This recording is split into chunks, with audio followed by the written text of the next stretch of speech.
morning, everyone. Good morning, Danny. Good morning, Hannah. Hi, Hi, Leighton. Hi, Chloe.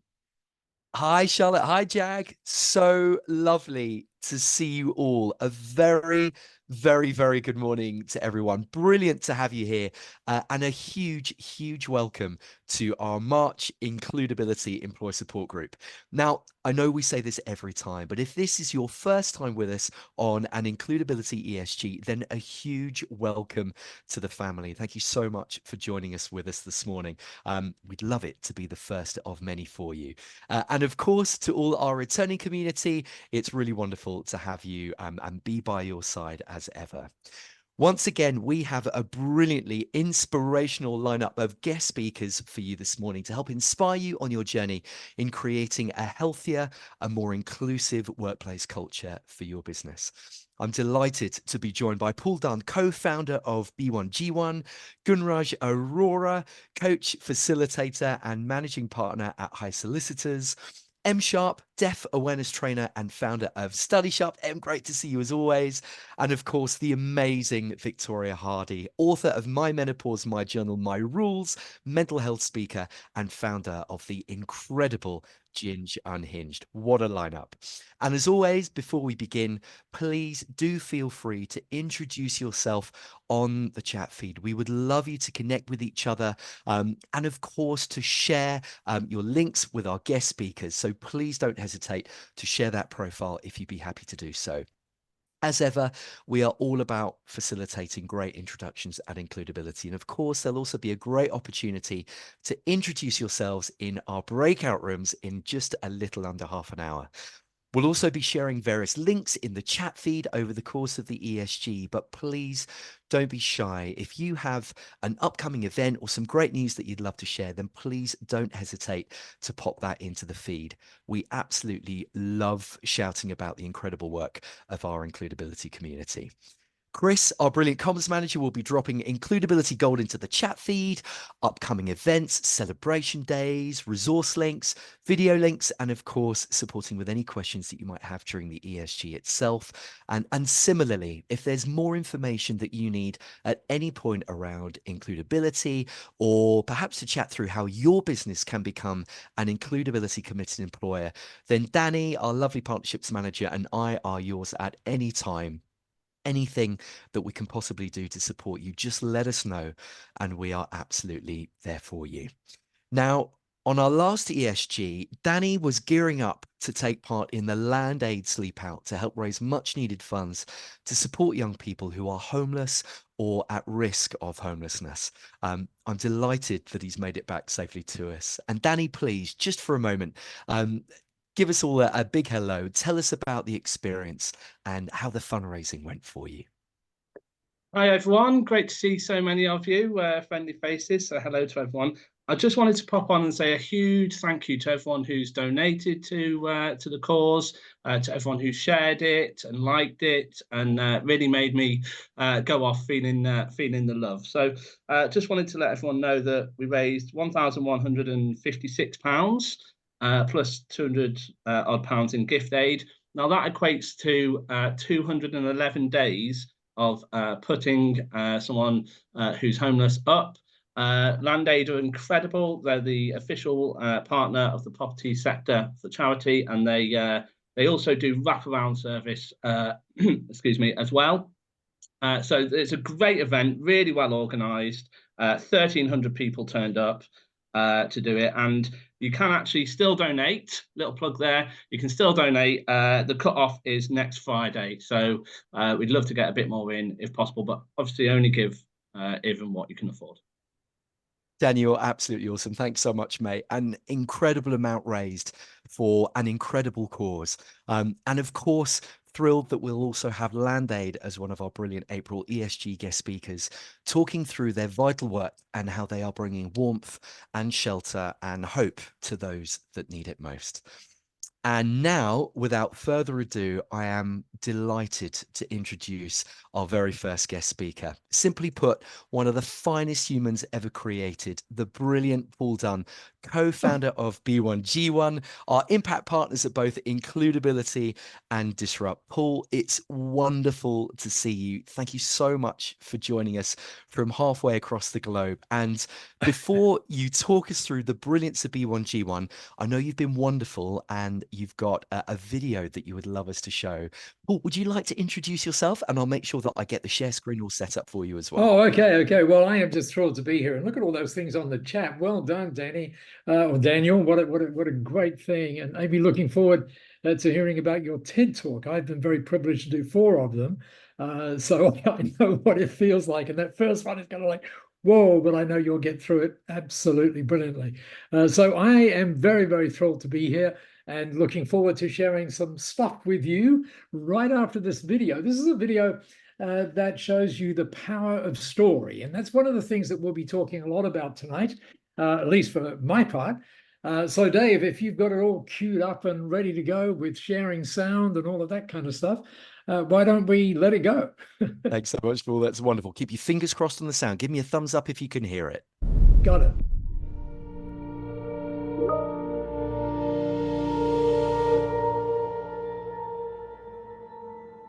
Hello, I'm Masami Sato, the founder of B1G1. Nearly 30 years ago, I left Japan and backpacked around the world. It was quite an adventure. I couldn't speak any of the local languages, and I had very limited savings. I quickly realized that although we are all different, we had so much in common. So many people helped me so much along the way. And for the first time, I started to see the challenges people faced. Young children working without going to school, people with disability fending for themselves, people in poverty struggling to provide clean water, food, and medicine for their families. And I didn't know what to do. A few years later, I became a mother, and I started my very own business, a tiny food company. I wanted to do something more than just taking care of my own family. We decided to give away all the profits to help disadvantaged children. But it was so difficult to do. We were putting all the surplus back into business to grow more. My plan to help was failing badly. And one day, this simple idea came to me. What if we just gave one meal for every meal we sold in our company? And it was the start of this buy one, give one concept, where every small thing makes a difference. But I quickly realized that I couldn't do this alone. We had to create strong systems and great processes in order to build a growing, sustainable movement. We called it B1G1. It's about every business action leading to a positive change in the world. And we broke down meaningful projects around the world into tiny units so that any business of any size can start making an impact from just as little as a few cents. And today, B1G1 has more than 400 carefully selected high-impact projects. Thousands of businesses have joined us to become businesses for good. And they have created hundreds of millions of impacts in the world together. I believe in making an impact because I think it's the right thing to do in the world. It makes the day-to-day a lot more enjoyable and gives us more purpose. Our staff are really committed to the business because of the relationship that they have with B1G1. They know that what we are doing is making an impact around the world. With B1G1, not only do we say what we're doing, but now we're here seeing what actually happens and the impact it makes and how much something small can actually make a really big difference in someone's life, someone's family, and a local community. It's everyone's responsibility to do what they can to make the world a better place for everyone. We are here to maximize the true spirit of giving and help businesses create solutions for the challenges that exist in our world. By taking small actions every day, we no longer need to wait for the big moments to do good. Every business can become part of the solution. We really can work together to ensure the sustainable future for the next generation. With B1G1, you can transform every meeting, every interaction, and every activity into a genuine act of kindness. You can automate it, you can track it, and share it with your prospects, your customers, and indeed engage your team in new ways. And of course, with the unique B1G1 membership model, we take nothing from the giving, allowing you to maximize the impacts that you create. When we started the B1G1, we imagined a world full of giving. And we are so grateful for your generosity. With millions of impacts being created each and every day, this is no longer just an imagination. Now, every business has the power to make a real difference for good.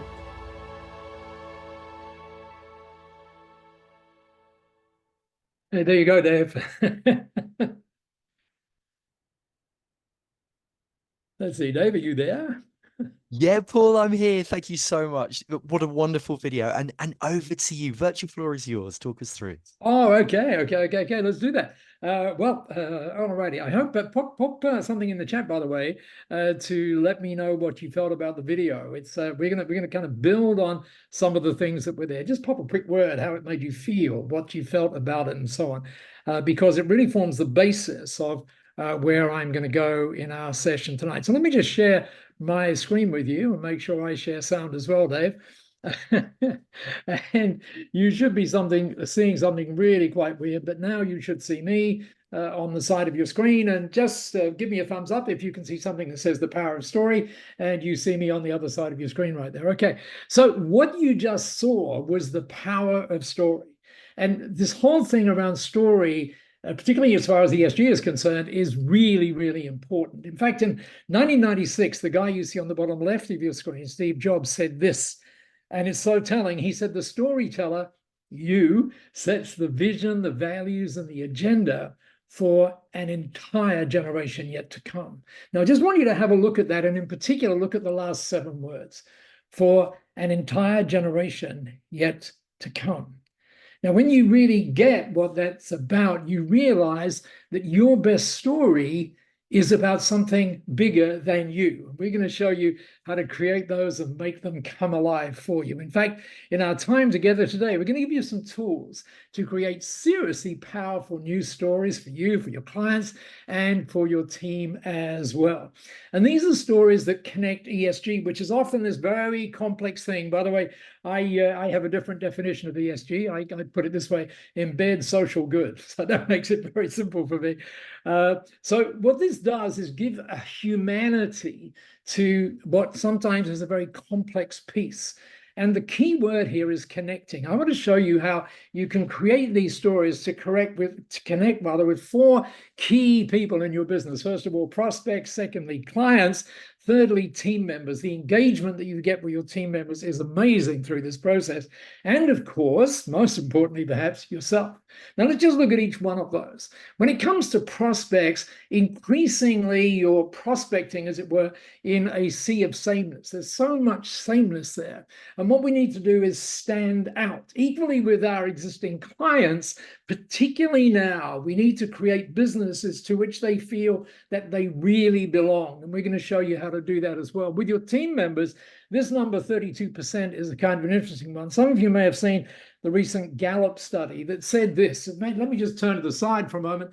It said that if you imagine your team as a boat, and you imagine that there are 100 people in that boat, then you're rowing this way, there are only 32 people rowing the same way as you. So the study showed this is a number that goes somewhere between 36 and 30 almost.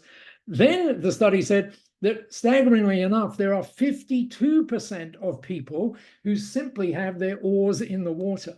And have a guess what the other 16% are doing? They're actively rowing the other way. So finding ways to engage your team members in all that you're doing around ESG is critically, critically important. And of course, for yourself, this the thing that we're going to show you with these stories is to show you how they amplify the great work that you're doing. So to put that another way, Dave, what we're really doing is trying to bring all of this together for you very, very tightly. And most importantly, we're going to do it by making a significant impact in our world at the very same time. So here's a lady you may have come across. She's in the Leadership Academy at Harvard.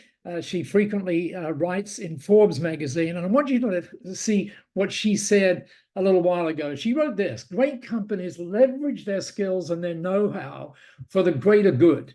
They broaden the definition of what the company's core product, this is so amazing, core products and services do. And look at this last couple of words here. They create a much bigger purpose that is tangible and visible to the customers they seek to serve. That's so, so crucial. Let me give you a quick translation of that. What it actually means is that every business needs a brand new story, and we really need it now in these times that we're in. Let me give you a very quick thing, an example of this. I'm going to do something today that I never should do, which is go live to the web. So everybody, please cross your fingers for me. What I'm going to do is just go see, oh, it went there, look at that. Hopefully you can see something that says changing habits. Just give me a thumbs up if you can see that. Okay. So here's someone, her name is Cindy O'Meara. She runs it. She's kind of an icon in the sustainability movement in Australia, as well as the wellness movement. And you can see some of the things they do there in changing habits. Like many B1G1 members, Businesses for Good, they have this tab here, very important tab. It's called Impact. And so let's just click on that tab. Again, this is live, and see what comes up. You can see now that they define themselves as a business for good. And right underneath that, they define exactly what that means. Every time we do business together, something special happens. Just think about you being able to do that same thing. And then down here, using some B1G1 technology, he talks about making an impact. And I love this line down here. But Dave, I think it describes you making a world or creating a world that's full of kindness. And then they show you exactly how they do this through using some B1G1 tools, which, by the way, we'll get you to use a little later on. And this one says, when you shop with us, we're creating important, inspiring impacts together. Now, B1G1 is not all about buying and selling things. It's about much more than that. But this is just an example of how someone's using a particular tool. So it says, after checkout, you can choose one of our impact projects, and we create it for you. Everything is tracked, you'll be pleased to know, right across the global goals. That's just their impacts, not the whole B1G1, of course. And we track everything, every single cent. And in B1G1, you can actually make great things happen for just 1 cent. And let me just track across here, and with some luck, maybe it's not happening tonight, but anyway, it's tonight here in Japan where I am. Let's just see if we can make it happen. It should. There you go, right there. So you can see that everything is described, not in terms of we gave so many dollars or whatever. I like, Daniel, the way you translated those dollars into what it meant, 211 days. In exactly the same way, that's exactly how B1G1 reports that. And then you can go down here. By the way, this particular web page, using the B1G1 tools, they created in just 2.5 hours. It's so simple to do. You can see here, this is tracking they're giving in real time. And over here, you can see how they're using another tool. When you leave a review, they provide a day of access, and you can just mouse over that and see what happens.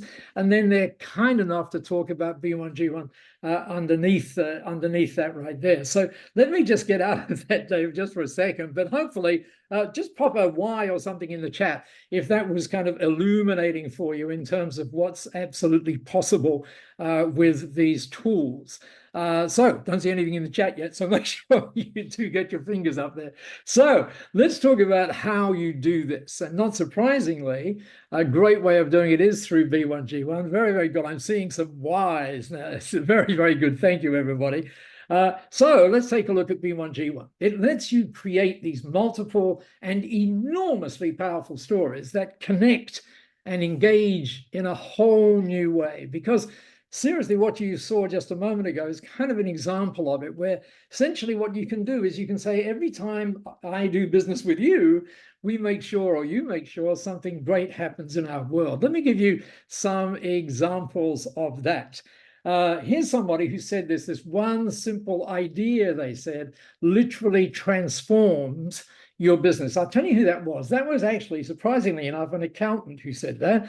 Here he is. He's in Leeds. He runs a 100-person firm, Graham Purvis. But he said a little more than that as well, that I think is so important when you think about ESG. He said this: with B1G1, we've added this sustainable, impactful, and clear process into our everyday business activities. And remember, this guy's an accountant, because he then said, B1G1 allows us to fulfill our purpose to make a positive difference to people's lives. Thank you for giving our business a soul. I really want that to hit you. So it kind of creates this humanity thing that is so important in the stuff that we're dealing with. Let me give you some examples of how people do this. So you could say, for example, you link activities. It's not some charity. You link your activities to some 447 projects, verified projects around the world. So you could say, every time we send an email, a child in need gets access to game-changing. Just think about that for a minute. And by the way, that will cost you a few cents to do.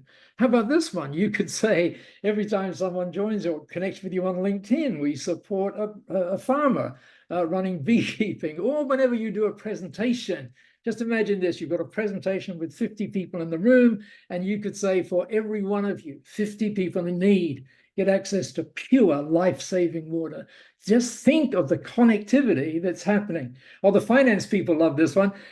It says, when someone pays our invoice on time, you might say, well, that would be fun for a start. But why not do this? Why not let's get rid of the palm oil issues and save 50 square meters of forest to protect endangered orangutans? And then, of course, you can do this with your team. Your team are playing a massive part in this in terms of selecting the projects and so on. And whenever, you could say, whenever our team hits key targets in April, for example, blind people get to read.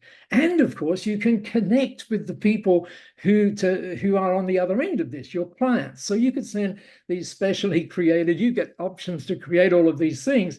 Say, congratulations, we want to thank you for being a client. You can read that as well as I can, but just go down to the 4th paragraph there. And we've celebrated that by rescuing 80 meals and given them to the homeless so that they don't go hungry. And we're thrilled to be serving you. And we're especially pleased that we can do something great when we do business together. And then our simple goal here, this is you talking to them, is to keep on making great things happen in our world together with you. So you're really feeling, I hope, this kind of connectivity thing. Let me go one step further, because with B1G1, you can actually automate it across 6,200 apps, like, for example, Google and Xero and all of those kind of things, right? Or Calendly and so on. And so some of those apps are quote generating things. And so here's a real live example where someone says, we're so glad you've accepted our proposal. This stuff up here, of course, is stuff that you can create.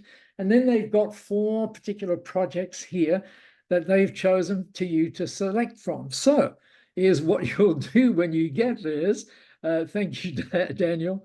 Are you going to choose to provide, by the way, I'm going to give you an opportunity to do this in a moment, 27 days of education, 41 meals. You're going to protect 143 square meters of forest, or you're going to give 276 days. Actually, you're not going to give, you're going to choose, and then the business in that case does this for you. So very, very powerful stuff. At least I hope you see it as powerful. So let me ask you a question. Earlier on, we talked about being standout, and we talked about a business having soul. Just think about those 2 words with connectivity in mind as well. And just, if you wouldn't mind, put a Y in the chat if one or both of those, or just kind of nice, appeals to you. If you'd say yes to one or both of those, pop it in, because when you pop it in, I'm going to give you a very special gift as well. So pop it in. Lots and lots of Ys. Thank you, Ricky. Good to have you here as well. Oh my goodness, we are full of Ys, which is awesome.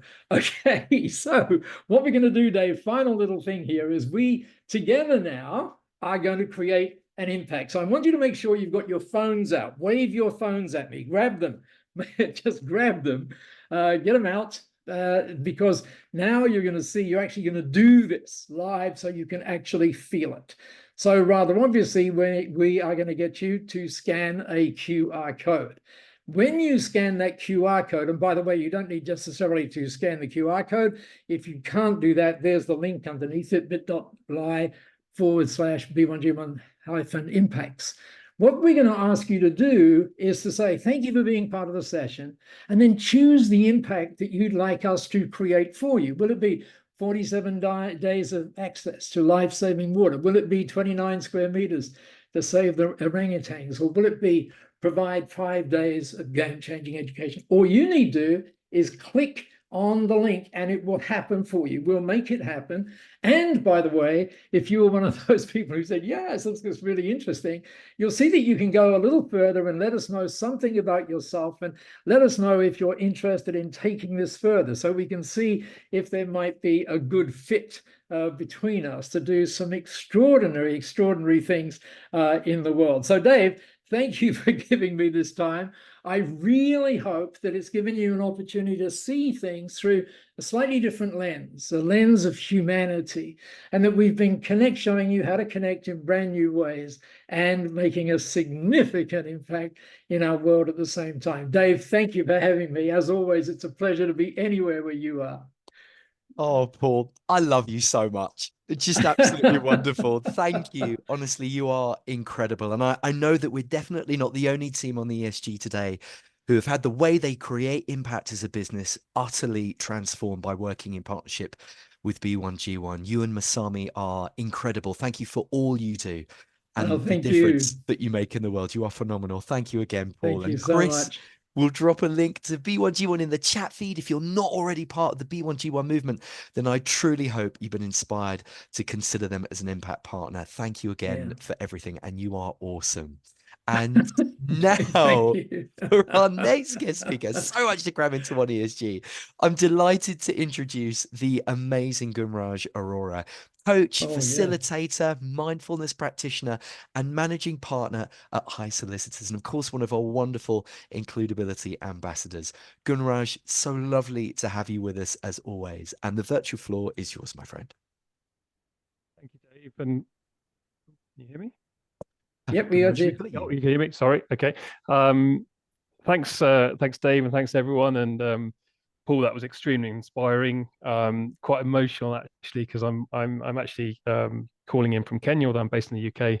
I was born in Kenya, have background there. I know you do a lot of work there, and I could see, I think, some images there. So actually, it's sorry. I just I'm very passionate about. I think the principles, the philosophies of what you're doing, and it's very powerful. So apologies, everybody. I feel like it's just been very powerful and impactful for me. But yes, Dave has kind of given me a bit of an intro to my background, and I generally try and hide solicitors. Perhaps to Paul's point, and I think the accountancy reference to soul, there's I guess a preconception around the industry and perhaps solicitors and lawyers not having soul. So hopefully what I'm going to share with you is a little bit more to Paul's point around our business in terms of a solicitor's business being very much driven about soul and purpose, and really supporting you as people, move your business in the right way. So if I'm able to, Dave, I just want to share my screen. Yeah, I think I can. So hopefully you can see the presentation there. Yeah. Thumbs up. Cool. Thank you.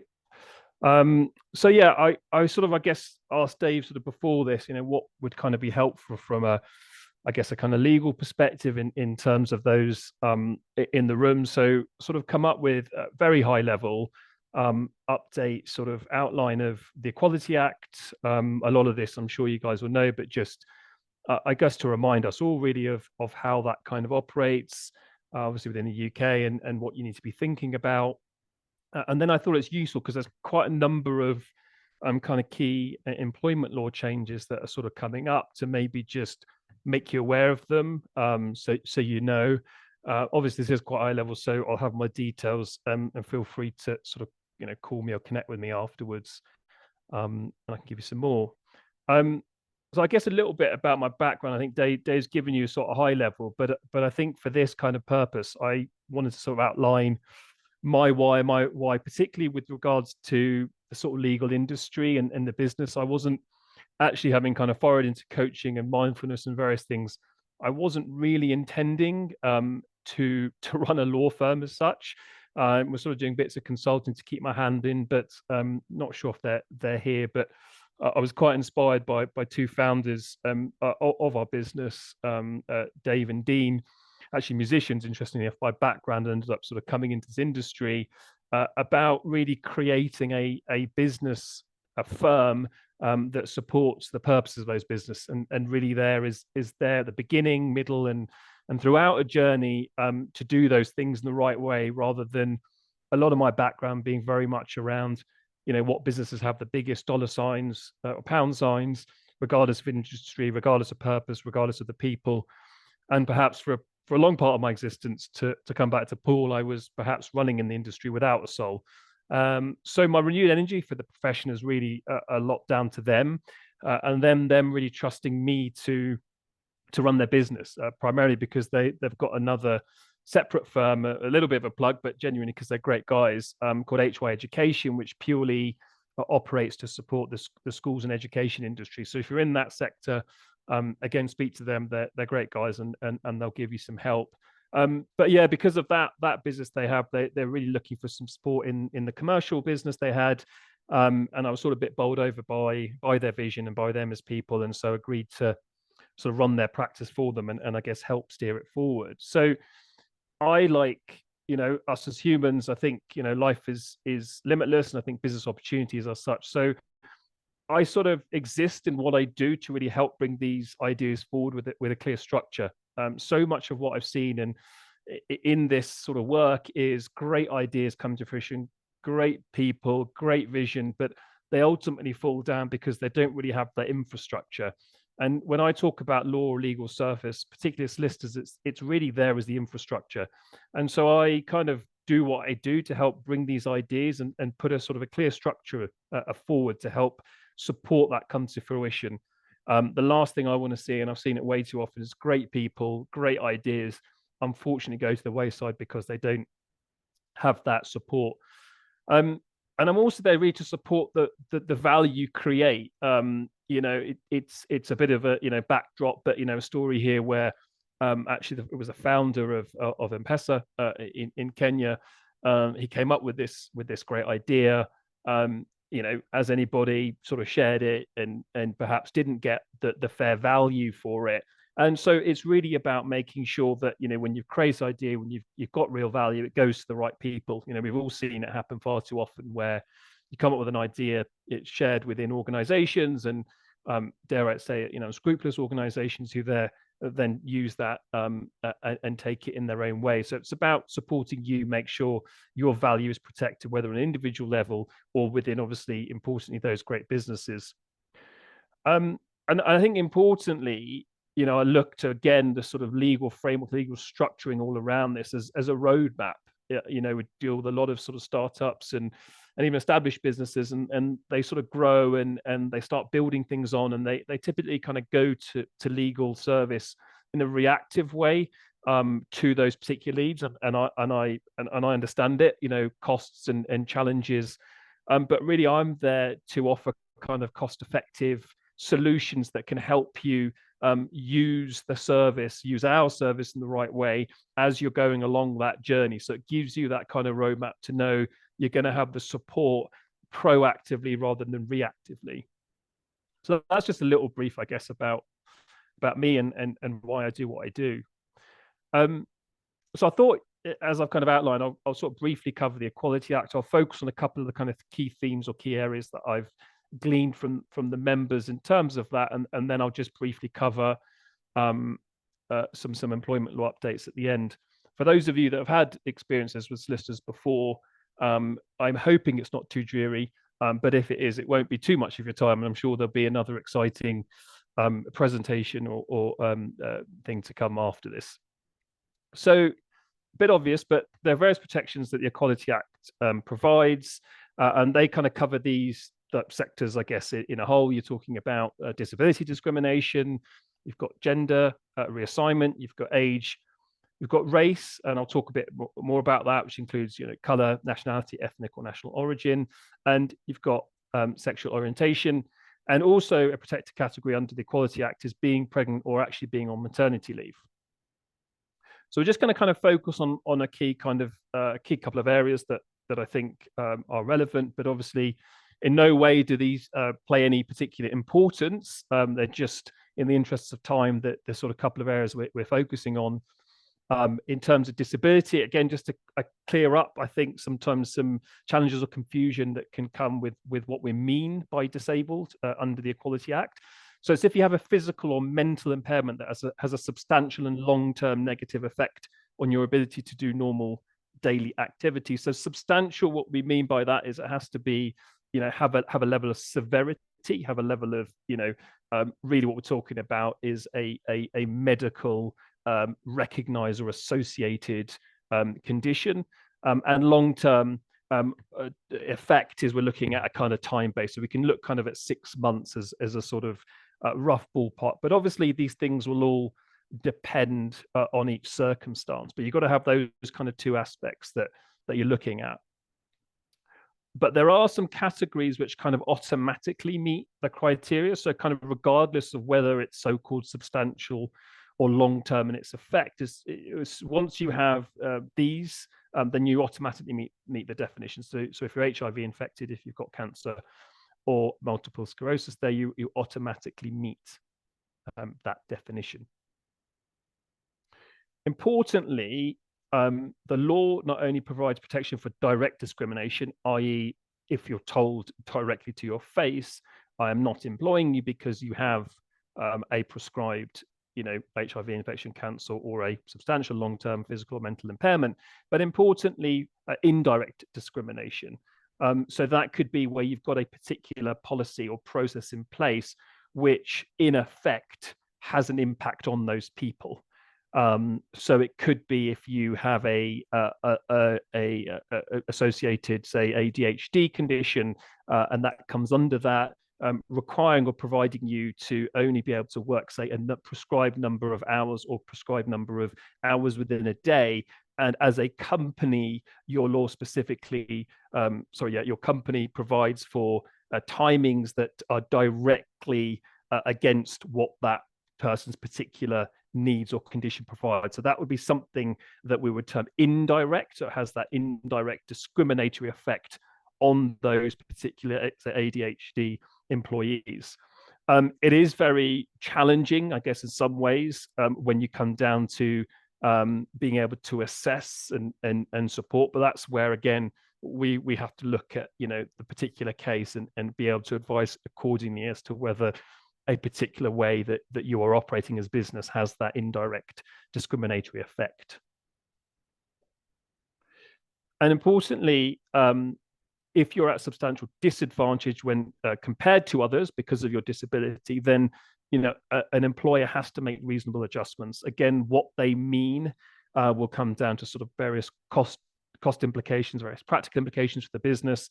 But again, it's something you have to sort of look at in the whole. And if we're being honest, it's a lot of it's being practical. What are your employees' particular kind of conditions, and if it's an easy, but if it's a relatively straightforward change you can make that's not going to sort of impact your business in a significant way, whether cost or practicality, then it is something we would all expect to be able to do, right?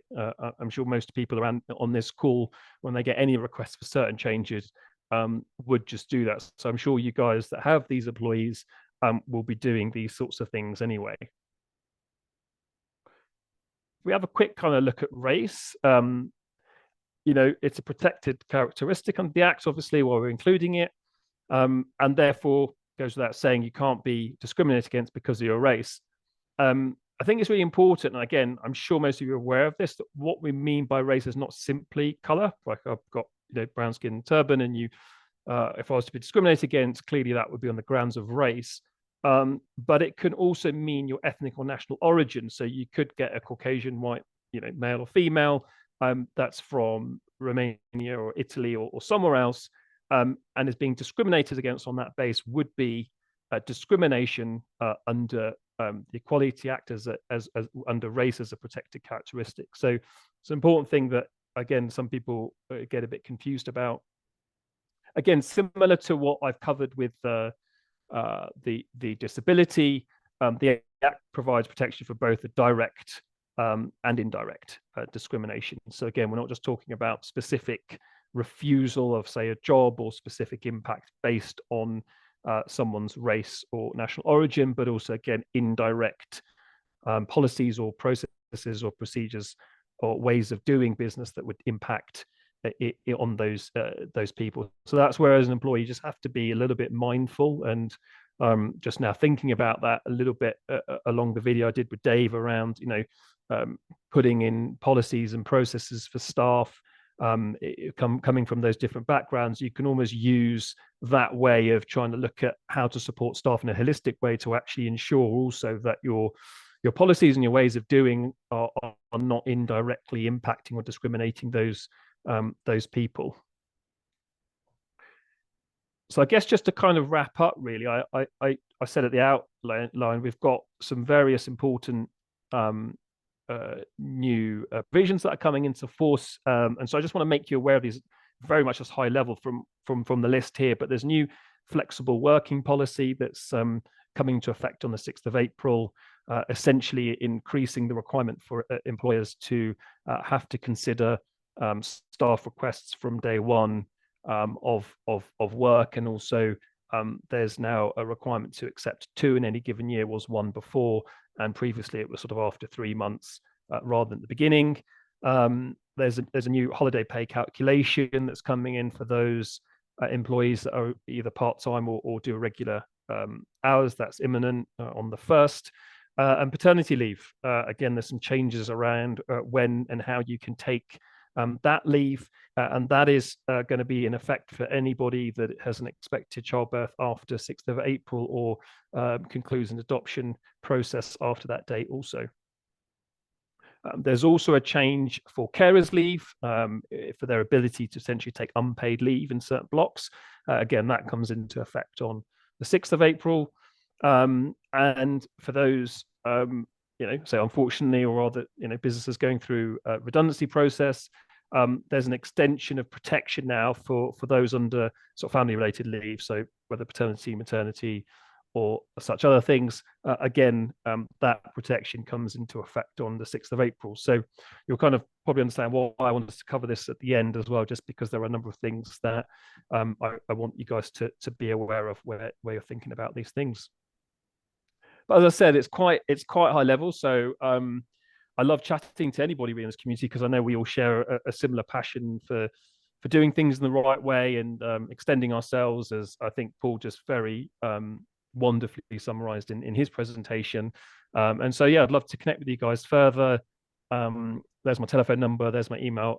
Feel free to reach out if you've got any further questions or thoughts on this, or anything else for that matter.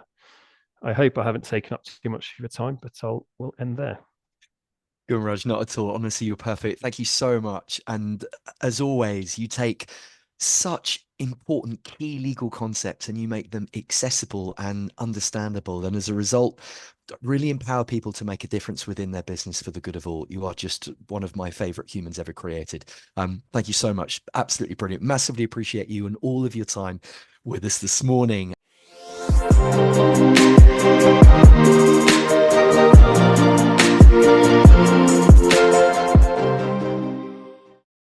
And I'm now delighted to introduce our third guest speaker, the brilliant Em Sharpe, deaf awareness trainer and founder of Study Sharpe.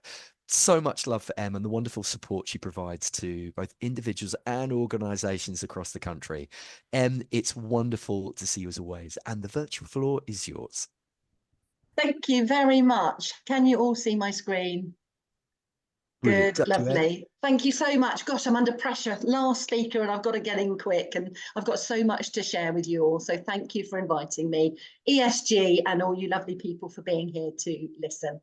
So my company is Study Sharpe, and my presentation today is entitled, Are You Hearing Their Voice? So I hope to answer that, and you answer that maybe at the end of this presentation. So at the top of my screen on the yellow highlighted text there, I've put 35% of business leaders, employers, don't feel confident about employing deaf people. Why is that? So maybe I can break down or answer that question as well in the next few minutes. So I want to share some statistics with you if I can. If my screen will change, yeah. So here we go. So there are 13 million people in the UK at present with some form of hearing loss. That could be mild to moderate to profound hearing loss with very little residual hearing. So that equates to about 1 in 5 of us. So you do the maths in the room, in this virtual meeting, there will be people in the room that have hearing loss to some degree and may be lip reading me and the rest of you. So by 2035, they reckon that it's going to, that figure will increase to about 14.2 million people with hearing loss in the UK. And there's two main reasons for that. One of them is we're living longer. So therefore, a lot of people getting older are losing their hearing. So that's an impact. And the other end of the scale, but not just, young people and how they are treating their ears, what they're doing daily with their hearing. So listening to music at very high volumes for long periods of time is damaging people's ears for the future, our future generations. And going to live concerts. You know, since the pandemic, we're all back to Glasgow and all the rest of it, where people are standing next to massive speakers for hours on end, listening to music at high volumes, that bass, boom, boom, boom, boom, going home, lying in bed, and our ears are ringing, or we're having temporary deafness. That's us damaging our ears right there for the future. But hey, how do we re-educate young people or anyone doing that, or gaming all night with, you know, loud sort of background soundtracks? Well, it's difficult because when I was young, I didn't care about tomorrow, let alone next week or when I retire. So it's about just saying, you know, making small changes, you know, earplugs at gigs, live concerts, you know, switching down the volume on our AirPods that connect to our phone music, so that when we're listening to music for long periods of time, it's at a lower level. Things like that, that's all we can do to try and help support other people. So 24,000 people in the UK have some, deaf BSL users. So their main language is sign language. So that may not seem a lot to you in the UK, but that means that there will be a point in your business, in the community, where deaf people approach you to access your services. They may be hard of hearing deaf people, deafened people from older age, or sign language users. So it's a good time right now with the current legislation to look at how you can make your workplace more accessible and inclusive to those clients, those customers, those potential employees. So I'm going to go through my top 10 tips now of deaf awareness in the workplace. So I'm going to try and hurry along. So forgive me if I do talk rather fast. So number one is check accessibility needs. And some of this won't be, you know, it's not rocket science, but we do need to talk about these things and get them out there. So think about your recruitment process. Is it fair and equal from application right through to appointment? So, for example, deaf BSL users that use sign language as their first language, second language English, give them the opportunity, allow them to make their application with a signed video, a BSL video for their application. And that's fully inclusive right there. Make sure that when you're looking at their applications, you check their contact details. If they've said text, email only, then do that. Don't phone them. Again, not rocket science, but I know lots of times where, you know, HR departments have phoned deaf applicants that can't, or, you know, aren't able to use the phone. I mean, honestly. At interview process, ask what support the deaf person needs. They know best. So ask them. Offer them online or face-to-face interviews with an interpreter if they've requested one. But the big thing about that is always book interpreters in advance. They get very booked up. So plan ahead. Don't You know, make sure that you familiarize yourself with the etiquette around working with interpreters as an employer, as staff as well. There's lots of etiquette around that. Make sure you provide an agenda, the job spec, the interviews that you're going to ask that applicant to the interpreter or the agency before the meeting so that they can actually prep for the meeting. Number 2, ensure your written information is broken down into clear, concise, no jargon, and no corporate abbreviations. So bulleted points, no high-level English, use keywords and get to the point. And that's because deaf BSL users often have had a poor educational experience, and reading English, comprehending English, writing English is often difficult or a struggle for them. So try to make your written material accessible. Number 3, meetings. So this is all about remembering to face people and all of those deaf awareness strategies. So in your meetings, face-to-face or online, think about the following. Check communication needs and what equipment might be needed before the meeting. So many HR departments, companies don't do this, and they fall short of providing that real important access in a meeting. So things like hearing loops, things like that, are they needed? Get them working, up and working and tested and there in situ before the meeting.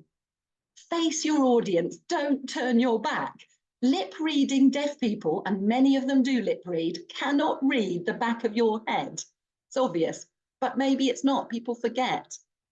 Make sure you present in one place, stand still. Don't wander about the room like so many presenters do. You cannot lip read a moving target. Gain visual attention before you speak. These are all lip readers' bugbears. Make sure that you check the venue. Is it okay? Has it got good acoustics? Is it quiet enough? Does it have good lighting? And are there carpets? Sounds odd, doesn't it? But carpeted rooms reduce noise levels. Make sure you give an agenda and the slides as handouts with your presenter notes to a deaf person before the meeting. Arrange your seating in a semicircular shape so there's a clear line of sight for everyone. And invite deaf people to sit where they'd like to, ask them. And if they need to, make sure that they're able to sit with a clear view of their interpreter if they're a sign language user. Use microphones, that's important. And also, the other small thing but makes a big change, big impact, is ask your attendees to think about reducing distracting background noise, like, you know, the pen clickers in the room. You know, sometimes people can't help it. Neurodiverse people sometimes need to have fidget objects, etc. And I get that. But, you know, pen clicking, rustling of paper, rustling around in your belongings for something, it's distracting for deaf people in the room. Online meetings, make sure you record the meeting. Make sure that notes are taken and distributed after. And make sure there's automatic captioning or live subtitling if you're presenting like I am doing here. Make sure that people turn take, mute themselves unless they're speaking or asking a question, raise their hand or use the raise hand icon and say their name before you speak. And that means that interpreters can relay who's speaking to the sign language user accessing their service. Make sure everyone's muted. If it's a small meeting, make sure the cameras are on. But if it's a large meeting, cameras should be off unless someone's speaking or asking a question, because that actually increases video quality and size. Make sure you've got good lighting on an online call and you've got your camera positioned properly so people can see your face and your lips.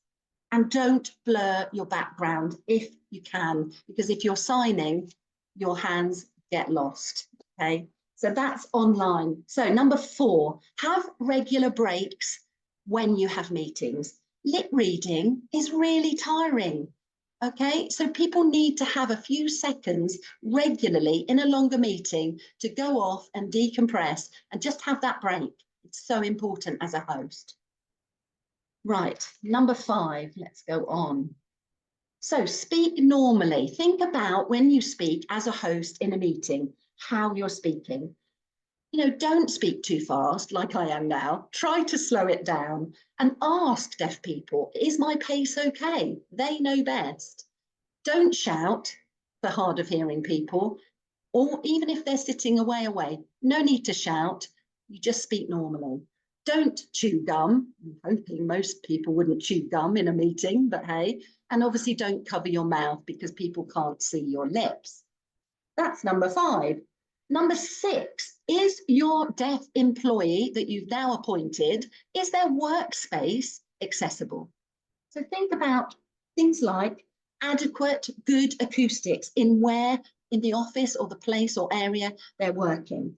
Noisy open plan offices are a nightmare for deaf people with assistive devices like hearing aids that amplify all sounds, people chatting, telephone call taking, scraping of furniture on floors, people moving about visually and noise wise. It's distracting in an open plan office.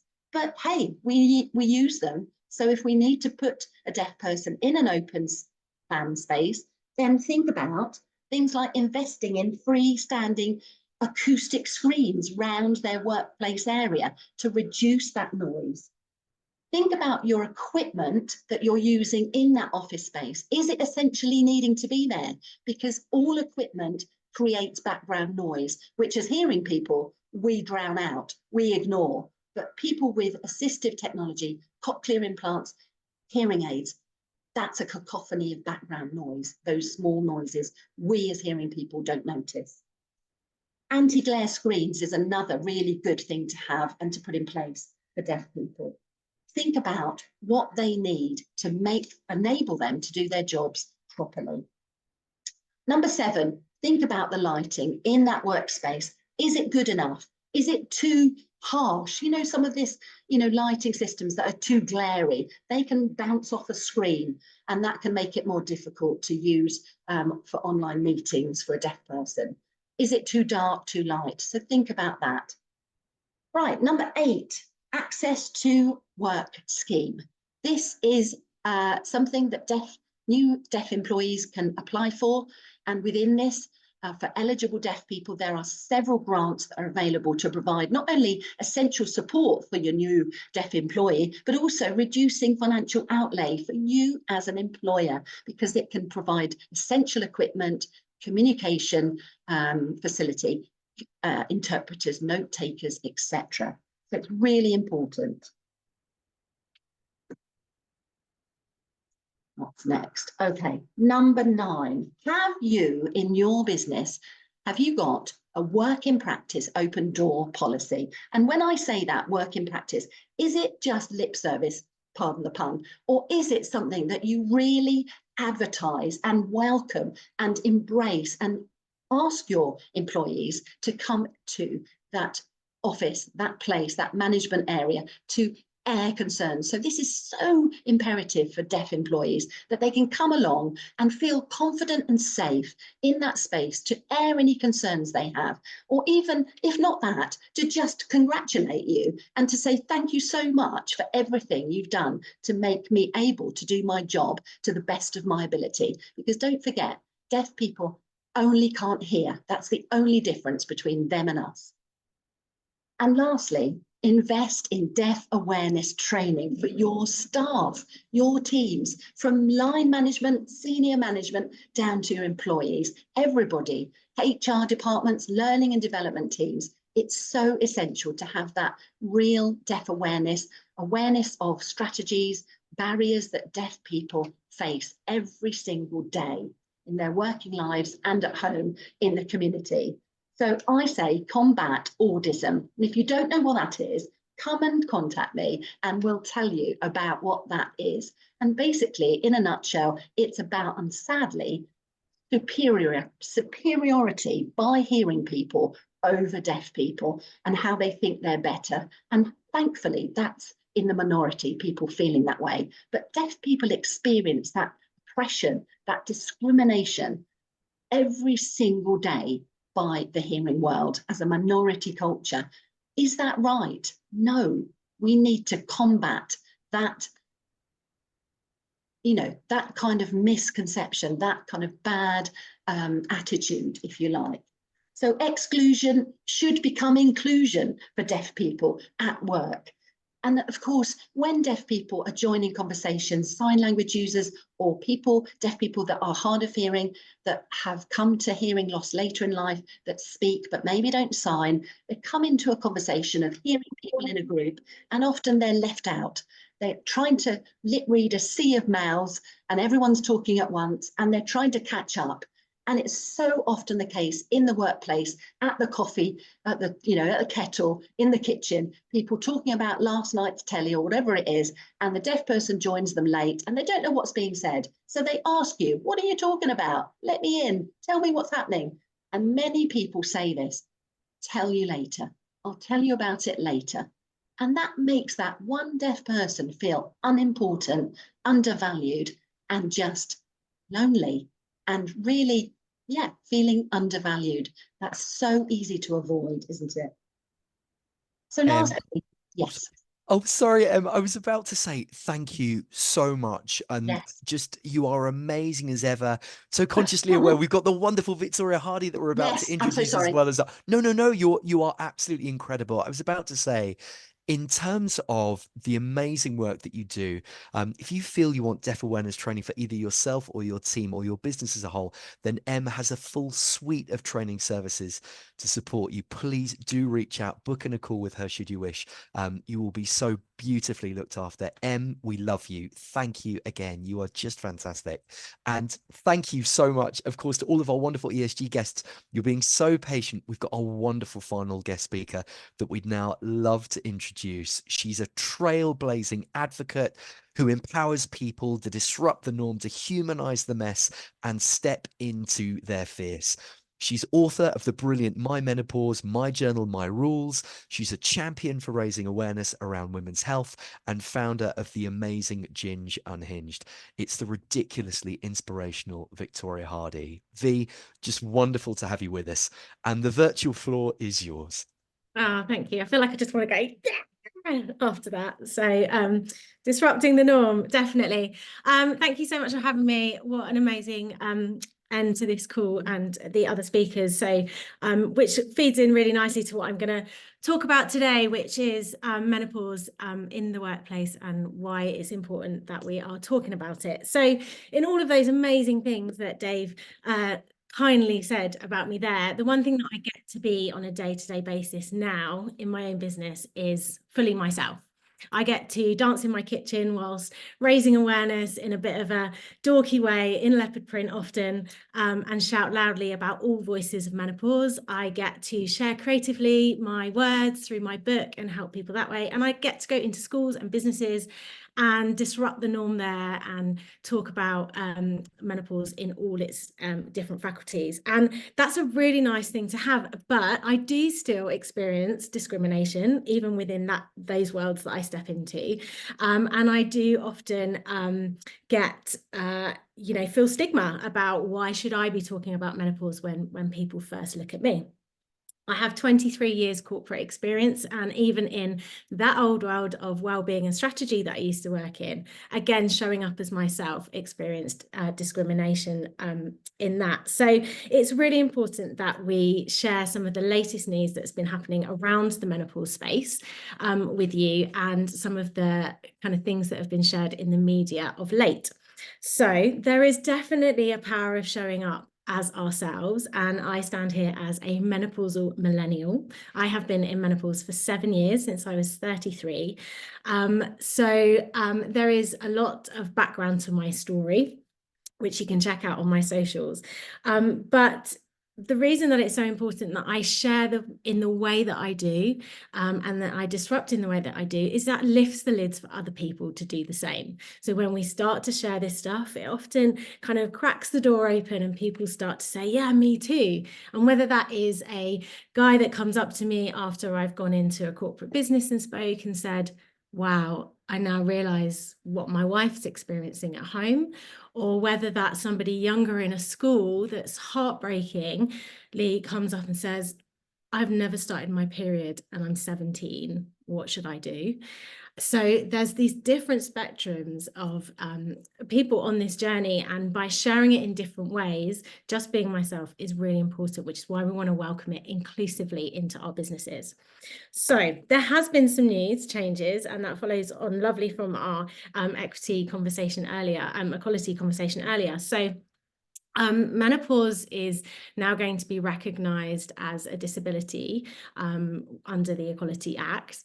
And that has raised quite a lot of hysteria in the media. So whether that is from some people in the menopause community in uproar saying it's not a disability, to workplaces really being quite fearful now that the headlines have been those of tribunals and being sued, etc. So I want to just keep things really simple for you today in just saying some of the things that we need to be aware of when we're starting to have or continue to have this conversation, not only to protect yourselves, but to allow people to essentially be themselves in your business. So let me give you a little bit of a lowdown on menopause. So menopause is just one day. It's essentially when your period has stopped for 12 consecutive months, and that one day after that 12 months is actually when you're in menopause. The whole bit leading up to that, which is where I like to call the before party, is where kind of all of the symptoms kick off. That's where we're having some real fun, right? With navigating that whole world of all of the symptoms that get thrown at us. And that can actually last up to 10 to 12 years. So you can see where things that are causing somebody to have debilitating symptoms can now fall within that new law of something that lasts longer than 12 months. So if the average age is classed as 45 to 52 for menopause to happen in the UK, then that means that perimenopause really can potentially start from anything around 35 onwards. Of course, it can be earlier, which I'll talk about shortly. So we have to really start to widen our lens on actually what are people experiencing in our business and for how long they're experiencing it. It's not kind of just a quick transition. Oh, you're there. You know, this shindig is real. Of course, you can experience menopause symptoms post-menopause as well. So we mustn't forget that women are experiencing that into their 60s too. And as I said, I'm here for inclusivity. So as I shared, I was 33 and I went into surgical menopause, which is a whole different ballgame in the menopause world. So that means when your ovaries have been removed, either through cancer treatment or surgery, and you are in menopause symptoms for life. So again, for those experiencing surgical, it is a long road for us to be protected for. We also have premature ovarian insufficiency, which is for anybody experiencing menopause under the age of 40. And this is where the ovaries have either not worked at all or they have started to fail. And that can happen as early teens. So again, this isn't just workplace, this is schools, this is universities. And the statistics are far greater than what we currently get sort of shared in the media around menopause. So when we think about by 2025 that 1 billion women will be in menopause, that is excluding those people out of those average age ranges. So the numbers are far greater through surgeries, through premature, through transmenopause. People experiencing menopause are far greater than the 1 billion that we're seeing. So some of the things that we can do about it and how we can start to bring it into our businesses is to really start to think about where does our part play in society. So, and I'm going to acknowledge here that the healthcare system and the research around women's health and menopause is not where it needs to be. The government support is not where it needs to be. And there's a huge gap in education from what we got taught coming right up into, working across the generations now. But essentially, most people that are going to be experiencing these symptoms will be in the workplace. So it's really a societal issue rather than one or the other. And we have to start looking at it in that way, about where can we help to support, to help plug the gap a little bit while the healthcare system is doing its thing, while the government are doing their thing, like where does our place fit? And that's really about breaking it down in quite some simple steps. So I want to sort of talk about the first thing of being my kind of 4 S's, which are symptoms, strategy, signposting, and supportive conversations. I always start with symptoms first, because if you're going to dial up this conversation, where do you start if you don't know what you're looking for? So it's really important as individuals and in our business to take some time to look through the symptoms. And there's over 80, by the way. So it's a fun ride. So this really allows you to see what's happening in your business and how does it interlink with other things going on? How does it interlink with neurodiversity? How does it interlink with culture? How does it interlink with things around mental health, for example? And those symptoms are going to affect people both physically and mentally. And that has a societal impact on them and how they show up to work. And 1 in 4 women that experience menopause symptoms, for them, it is debilitating. So those numbers are quite large. So then once you get to that point, you can start to have a think about your strategy, because you've got that awareness behind you to then, right, how are we going to bring this into our business? So what I always say is, again, it was alluded to earlier, have a look at the practical costs around things like flexibility and environmental changes. This is more than just having a fan on the end of a desk, or what some of the guidelines are saying around, you know, you can just change your uniform. We know that in businesses that's hard to just make those changes, but it's about bringing in your team and finding out what do they need on a human level, being quite flexible and learning together. And really being aware, again, that this isn't just a certain age box, that you're really talking to everybody in your business when you're thinking about strategy. So when you're putting anything out about awareness, whether that's communications and engagement, policies, of course, are very important. And, you know, you are at risk now if you don't have a policy in place. That real ED&I lens needs to be on. And get some experts in, invest. Said it earlier, invest in experts. It's really great to have storytelling. We know the power of it from Paul's session. And it's great when you have that around the table in your business, but that only comes from the individual's lens themselves often. So get the experts in to really share that full ED&I advice and lens so that you're covering all bases. Once you get that, then it's signposting. So signposting your people in your business to where they can get help and support, whether that's something that you've got yourself, whether you're bringing in external or you're signposting out externally, start to offer that out. It's not your job to diagnose somebody as perimenopausal, but it is the availability of you as a business owner to just nudge and create a safe space where that light bulb moment could happen, because they might not necessarily be getting it outside of the workplace. So it's about just sharing those things inside. And supportive conversations. I love a conversation. I'll have one in Aldi. I'll have one anywhere. My kids hate it. They're literally like, God, Mum, do you need to talk about dry vaginas in the middle of Tesco? I'm like, yeah, because she just asked me. We happen to get talking. But it's about just having the conversation. The first thing that I love to do is just to make sure everybody can say the word vulva for a start, because we don't actually name our body parts.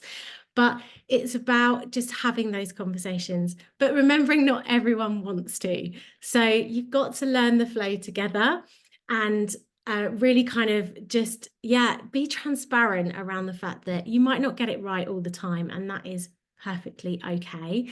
But it's about just creating a nice space where people can open up if they need to, and providing the resources. So when I think about resources, there are some great resources on the government website. However, they are a little less inclusive than they need to be, and they do steer, when you go on there, you'll have a look, they'll tend to steer you into the midlife statistics of women over 50 leaving the workplace, and some of the support materials are on there are kind of within that category. So they're really useful, but I would urge you to also have a look at some of these other resources to either signpost to or just for your own information. So the first one is Menopause Support UK, which is super inclusive. Rock My Menopause, which I particularly love, which is very inclusive in all the types of menopause that people experience and ways to help both personally or in the workplace. And also the Daisy Network, which is a charity and very specific to those very young experiencing menopause. So if you're interacting with younger people or graduates, for example, that would be one for them as well. So I will just finish very quickly because I'm conscious of time, that I do understand there is a real fear of sharing some of this stuff. There's a fear from people experiencing menopause themselves of not feeling capable or being seen as capable in the workplace because of what they're experiencing. And there's a fear from the workplace of having this conversation or getting it wrong because now you might be sued, right? So we need to kind of really break down those fears and again, be transparent that we're all learning together, get the feedback from your teams and work to create the strategy for your own business together. Like I said at the beginning, being yourself, there's nothing like it in being able to show up. And actually, menopause can also be a fantastic time of life. You know, I have definitely found my fears and, you know, it builds creativity. We start thinking about new ways of doing stuff because we need to be, you know, quite sort of resourceful with ourselves.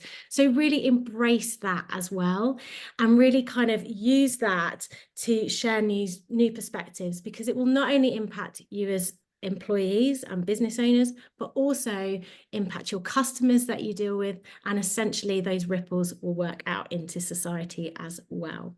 So yeah, just to remember that menopause isn't just a woman's problem, and it's something that we can all make a huge impact of. And of course, stay fierce as you do it. Oh my word, Victoria, you're awesome. Just incredible and inspirational as ever, and just the most outrageously wonderful trailblazer. Thank you so much. And all of the brilliant links that Vic's been talking through, Chris has been popping those into the chat feed. That includes the latest government 12-month progress report around shattering the silence about menopause, and of course all of the brilliant links that Victoria talked through, those fantastic inclusive menopause support networks too that you can access. Victoria is also one of our brilliant partner experts. She leads the most incredible awareness sessions and training. So please do reach out to her for her availability. She's brilliantly, wonderfully popular and gets snapped up super quick. So get in there fast. She is amazing. And of course, buy her book. It's brilliant. Victoria, you're incredible. Thank you again. And a hot date for your diaries, of course, is our next employee support group. That will be happening on Wednesday, the 24th at 10:30 a.m., where we'll be hosting the amazing Deborah Barker. Deb's on the call today as well, which is wonderful. Dr. Darren Thomas and Will Keenan covering early careers, sleep hygiene, and supporting the fight against youth homelessness. Please do join us. We would love to see you there. And that reg link is in the chat feed for you now. Thanks so much, Chris. You're a legend. And that brings us to the end of our ESG this morning. Thank you so much for your patience and for staying with us. A huge thank you to our brilliant guest speakers, to Paul, Gunraj, and Victoria. What unbelievable legends you all are. Thank you for your insights and for sharing your wisdom today. And of course, from James, Chris, Danny, and myself, and the whole team at Includability and Disrupt Agency, a huge thank you to every single one of you for joining us. Let's keep working in partnership to develop that mentally healthy and inclusive workplace culture. Can't wait to see you all again next month. Love to you all, and have an incredible rest of your week. Take good care, everyone.